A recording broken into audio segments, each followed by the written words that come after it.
I have no purpose, directly or indirectly, to interfere with the institution of slavery in the states where it now exists. I believe I have no lawful right to do so, and I have no inclination to do so. Even after the first shots were fired here at Fort Sumter, Lincoln continued to insist that the Civil War was not about the issue of slavery. My paramount objective is to save the Union, and it is not either to save or destroy slavery. If I could save the Union without freeing any slave, I would do it. So what was the Civil War all about? There were many factors at play. Northern industrialists had used protective tariffs to prevent the southern states from buying cheaper European goods. Europe retaliated by stopping cotton imports from the South. The southern states were in a double financial bind. They were forced to pay more for most of the necessities of life while their income from cotton exports plummeted. The South was angry. But there were other factors at work. The money changers were still stung by America's withdrawal from their control 25 years earlier. Since then, America's wildcat economy had made the nation rich, a bad example for the rest of the world. The central bankers now saw an opportunity to split the rich new nation, to divide and conquer by war. Was this just some sort of wild conspiracy theory at the time? Well, let's take a look at what a well-placed observer of the scene had to say at the time. His name was Otto von Bismarck, Chancellor of Germany, the man who united the German states a few years later. The division of the United States into federations of equal force was decided long before the Civil War by the high financial powers of Europe. These bankers were afraid that the United States, if they remained as one bloc and as one nation, would attain economic and financial independence which would upset their financial domination over the world. Within months after the first shots here at Fort Sumter, the central bankers loaned Napoleon III of France, the nephew of the Waterloo Napoleon, 210 million francs to seize Mexico and station troops along the southern border of the U.S., taking advantage of their war to violate the Monroe Doctrine and return Mexico to colonial rule.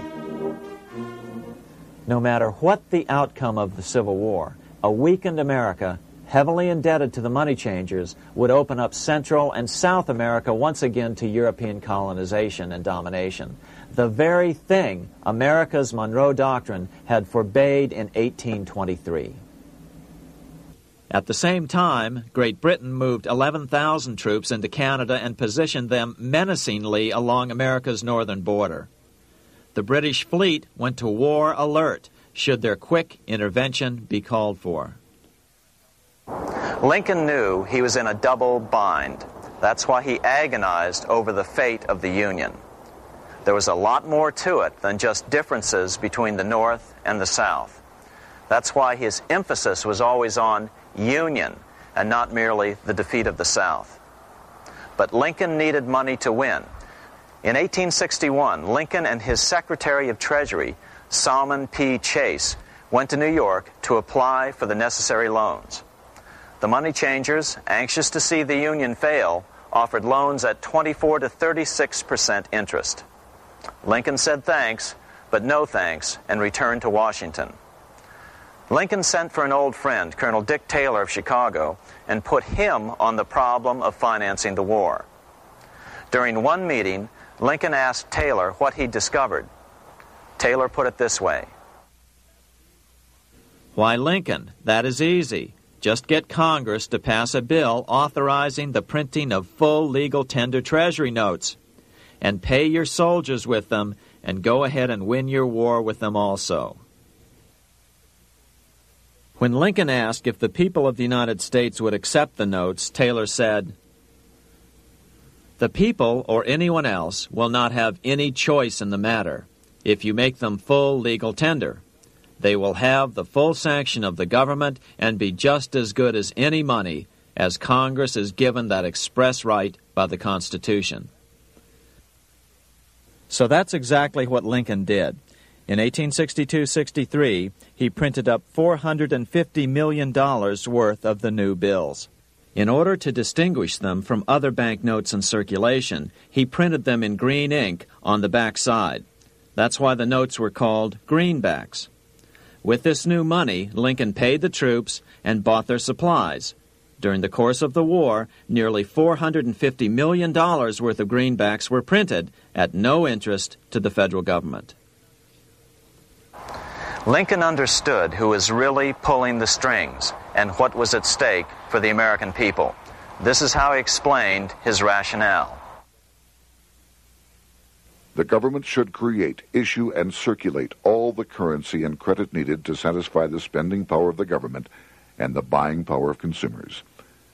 The privilege of creating and issuing money is not only the supreme prerogative of government, but it is the government's greatest creative opportunity.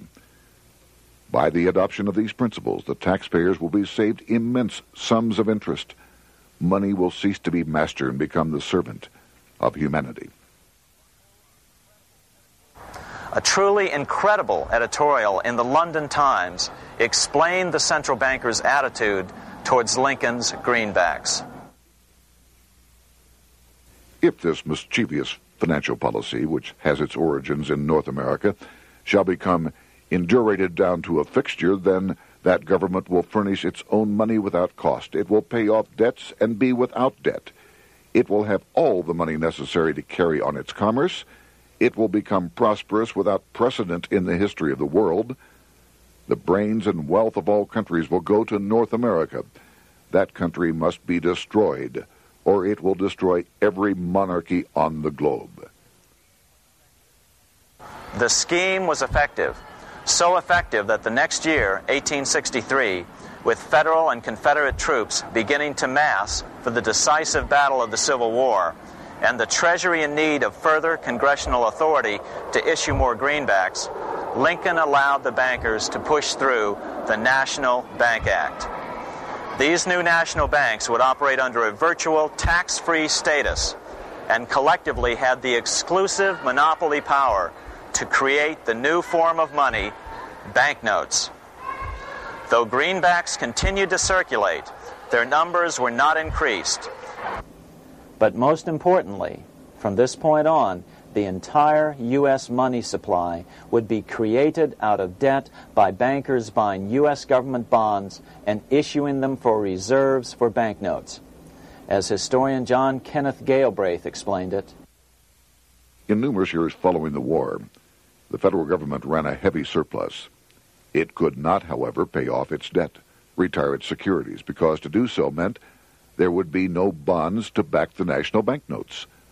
To pay off the debt was to destroy the money supply. Later in 1863, Lincoln got some unexpected help from Tsar Alexander II of Russia. The Tsar, like Bismarck in Germany, knew what the international money changers were up to and had steadfastly refused to let them set up a central bank in Russia.